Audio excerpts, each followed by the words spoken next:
Mr. Testator's Visitation by Charles Dickens. Mr. Testator took a seat of chambers in Lyne's Inn when he had but very scanty furniture for his bedroom and none for his sitting room. He had lived some wintry months in this condition and had found it very bare and cold. One night past midnight, when he sat writing and still had writing to do that must be done before he went to bed, he found himself out of coals. He had coals downstairs, but had never been to his cellar. However, the cellar key was on his mantel shelf, and if he went down and opened the cellar it fitted, he might fairly assume the coals in that cellar to be his. As to his laundress, she lived among the coal wagons and Thames watermen, for there were Thames watermen at that time, in some unknown rat hole by the river, down lanes and alleys on the other side of the Strand.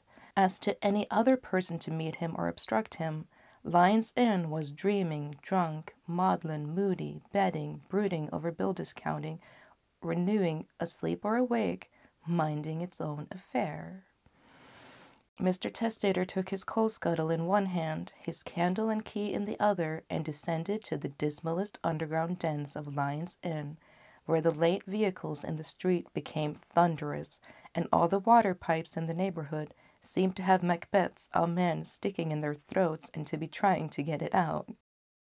After groping here and there among low doors to no purpose, Mr. Testator at length came to a door with a rusty padlock which his key fitted. Getting the door open with much trouble and looking in, he found no coals at all, but a confused pile of furniture. Alarmed by this intrusion on another man's property, he locked the door again, found his own cellar, filled his scuttle, and returned upstairs. But the furniture he had seen ran on casters across and across Mr. Testator's mind incessantly when, in the chill hour of 5 in the morning, he got to bed. He particularly wanted a table to write at, and a table expressly made to be written at had been the piece of furniture in the foreground of the heap. When his laundress emerged from her burrow in the morning to make his kettle boil, he artfully led up to the subject of cellars and furniture. But the two ideas had evidently no connection in her mind. When she left him and he sat at his breakfast thinking about the furniture, he recalled the rusty state of the padlock and inferred that the furniture must have been stored in the cellars for a long time, was perhaps forgotten, owner dead perhaps. After thinking it over a few days, in the course of which he could pump nothing out of Lyne's Inn about the furniture, he became desperate and resolved to borrow that table. He did so that night. He had not had that table long when he determined to borrow an easy-chair. He had not had that long when he made up his mind to borrow a bookcase, then a couch, then a carpet and rug. By that time, he felt he was in furniture stepped in so far as that it could be no worse to borrow it all. Consequently, he borrowed it all and locked up the cellar for good. He had always locked it after every visit. He had carried up every separate article in the dead of the night, and at the best had felt as wicked as a resurrection man. Every article was blue and furry when brought into his rooms, and he had had, in a murderous and guilty sort of way, to polish it up while London slept. Mr. Testator lived in his furnished chambers 2 or 3 years or more, and gradually lulled himself into the opinion that the furniture was his own. This was his convenient state of mind when, late one night, a step came up the stairs, and a hand passed over his door feeling for his knocker, and then one deep and solemn rap was rapped that might have been a spring in Mr. Testator's easy-chair to shoot him out of it, so promptly was it attended with that effect. With a candle in his hand, Mr. Testator went to the door, and found there a very pale and very tall man, a man who stooped, a man with very high shoulders, a very narrow chest, and a very red nose, a shabby genteel man. He was wrapped in a long threadbare black coat fastened up at the front with more pins than buttons, and under his arm he squeezed an umbrella without a handle, as if he were playing bagpipes. He said, I ask your pardon, but can you tell me? And stopped, his eyes resting on some object within the chambers. Can I tell you what? Asked Mr. Testator, noting his stoppage with quick alarm. I ask your pardon, said the stranger, but this is not the inquiry I was going to make. Do I see in there any small article of property belonging to me?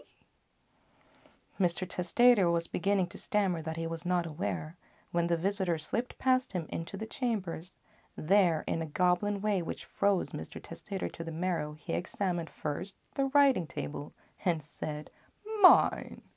Then the easy-chair, and said, Mine. Then the bookcase, and said, Mine. Then turned up a corner of the carpet, and said, Mine. In a word, inspected every item of furniture from the cellar in succession, and said, Mine. Towards the end of this investigation, Mr. Testator perceived that he was sodden with liquor, and that the liquor was gin. He was not unsteady with gin, either in speech or carriage, but he was stiff with gin in both particulars.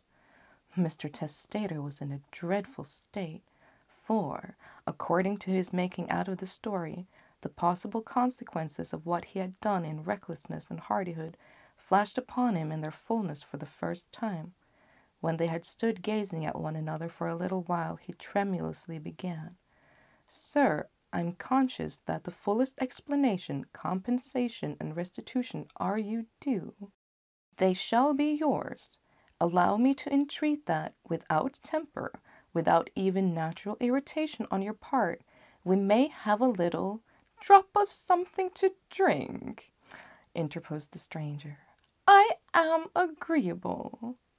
Mr. Testator was about to say, a little quiet conversation, but with relief of mind adopted the amendment.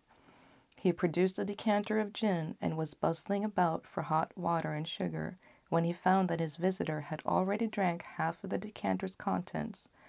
With hot water and sugar the visitor drank the remainder, before he had been an hour in the chambers, by the chimes of the church of St. Mary's in the Strand, and during the process he frequently whispered to himself, Mine. The gin gone, and Mr. Testator wondering what was to follow it, the visitor rose and said with increased stiffness, At what hour of the morning, sir, will it be convenient? Mr. Testator hazarded, At 10? Sir, said the visitor, at 10 to the moment I shall be here. Then he contemplated Mr. Testator somewhat at leisure, and said, God bless you. How is your wife? Mr. Testator, who never had a wife, replied with much feeling, Deeply anxious, poor soul, but otherwise well. The visitor thereupon turned and went away, and fell twice in going downstairs. From that hour he was never heard of.